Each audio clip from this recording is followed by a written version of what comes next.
더마카와 함께 시선 집중의 문을 열겠습니다. 어서 오세요. 네, 안녕하세요. 더마카입니다. 홀로움님이 아침 해가 10뼘 빨라졌습니다. 저녁해도 10뼘 늦어졌고요. 흙 갈아엎고 도랑치고 씨 뿌리는 봄이 왔습니다. 올해는 옥수수 심어야겠어요. 작은 유리온실 만들어서 사계절 내내 꽃 피우고 싶습니다. 시선 집중 들으며 봄 준비해야겠어요. 라고 보내주셨네요. 농부시군요. 그런 거죠. 네, 온실을 만드신다 그래가지고 유리 온실을 어떻게 만들어요? 유리로 만들죠. 뭘 어렵게 생각을 하세요? 네. 아니 뭐 유리만 세운다고 되는 건 아니니까요. 네. 돈 주면 다 만들어줘요. 아 왠지 홀로움님은 손수 만드실 것 같아가지고. 당연히 선수 만드시겠죠. 네, 그러니까요. 음. 아무튼 봄을 준비해야겠어요. 이 말이 좀 예쁘게 들려가지고 제가 채택을 해봤고요. 알권리님은 제이비한테 궁금한 게 있으시대요. 제이비 매일매일 배고파 하시는데 다이어트 잘 되고 있는 거 맞습니까? 한 3kg 정도 뺀 것 같은데 오호. 그 다음부터는 요지부동이네요. 이게. 아하. 아니 3kg도 빼서 그게 유지가 되고 있다면 성공하신 거죠. 아니죠. 또 목표치라는 게 있는 거 아니겠습니까? 아, 몇 킬로 더 빼야 됩니까?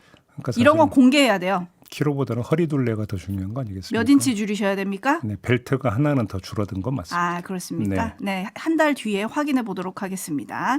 이인수님, 비가 내린다는 예보가 있는데 산불이 완전히 진화될 만큼 많이 내렸으면 좋겠습니다라고 올려주셨는데 모두가 같은 마음일 거예요, 그죠? 특히나 이제 언제부턴가 봄에 되면은 산불이 또 계속 발생을 하고 있습니다. 네, 겨울에서 봄으로 넘어가는 이 사이에. 그렇죠. 네. 좀 어김없는데 좀 대비 많이 하셔야 될 것 같고요. 아무튼 네. 산불 진화에 노력하신 모든 분들께 감사하다는 말씀도 함께 드리겠습니다. 네, 밀양 산불 이틀째 진화율이 51%를 지금 기록하고 있다는 게 오전 5시 기준이라고 하는데요.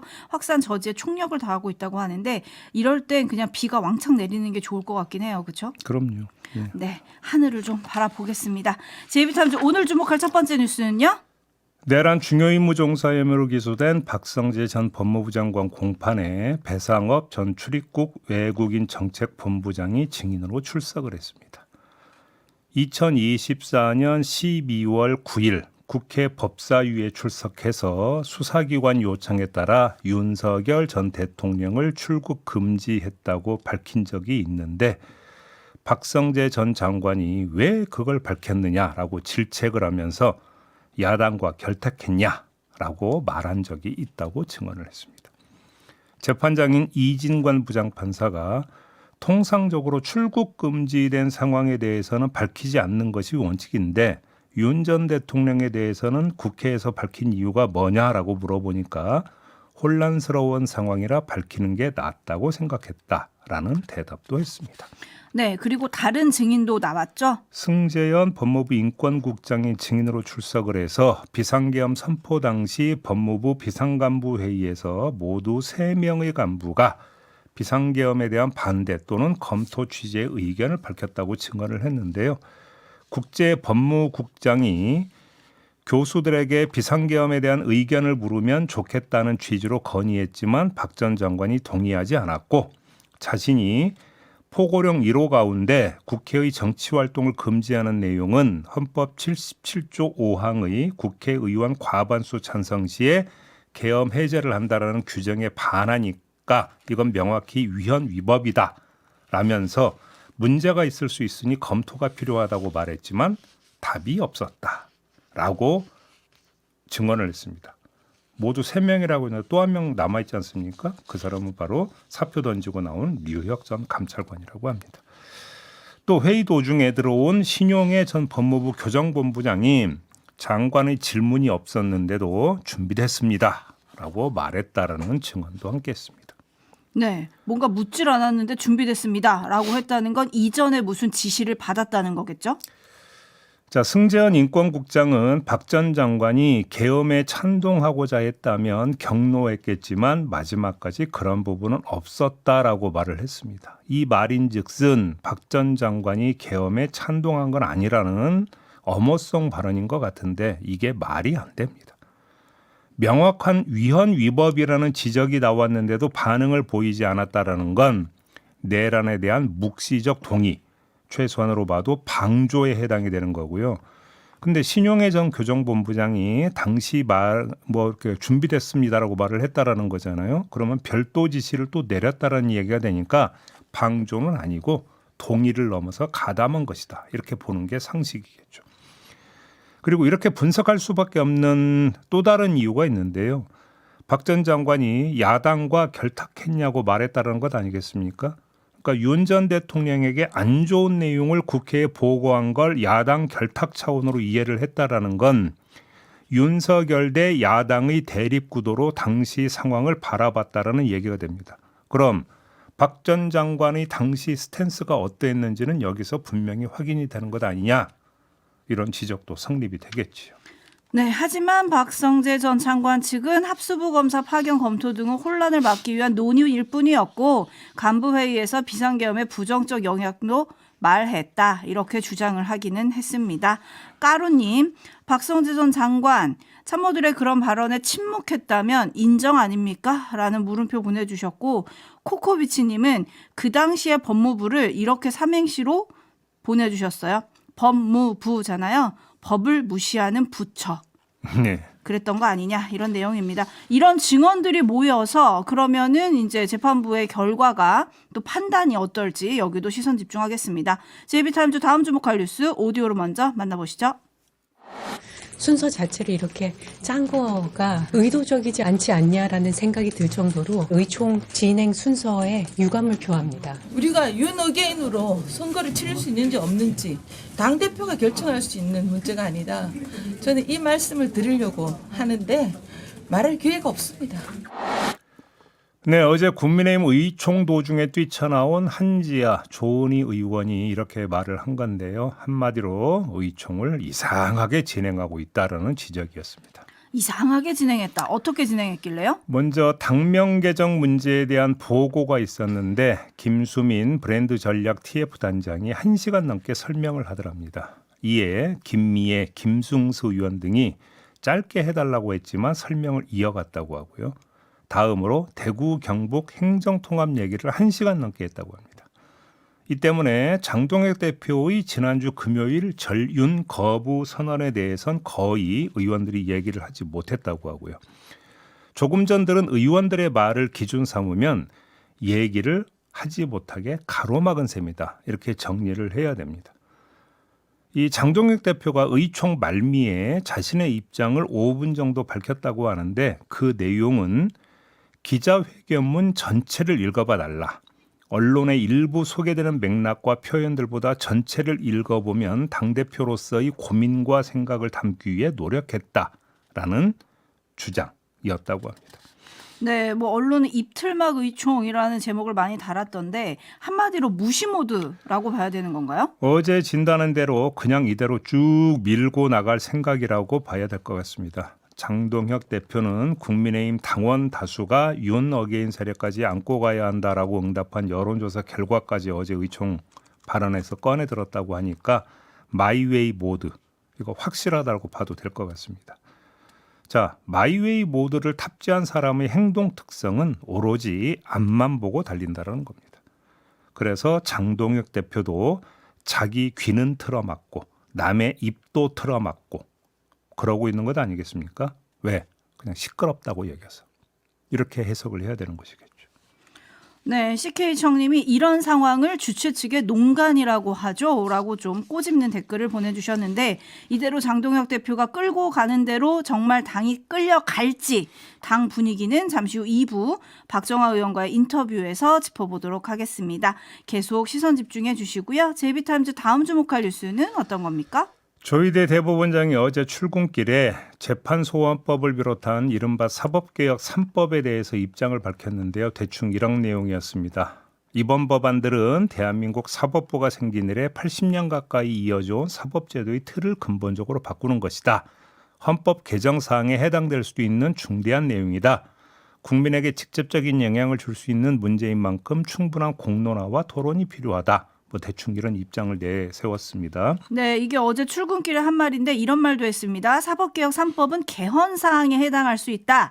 일부에서 독일의 경우를 예로 들지만 우리 헌법은 독일과 내용이 완전히 다르다. 이런 말까지 보탰는데 어떻게 될까요? 사법개혁 3법이라고 하는 게 뭐 재판 소원제 도입, 법 왜곡제 도입, 그다음에 대법관 증원 이 세 가지를 이야기하는 건데요. 민주당은 이달 안에 본회의에서 처리한다라는 계획인데 뭐 통과가 코앞에 다가오니까 대법원장이 직접 나서서 입장을 밝힌 겁니다.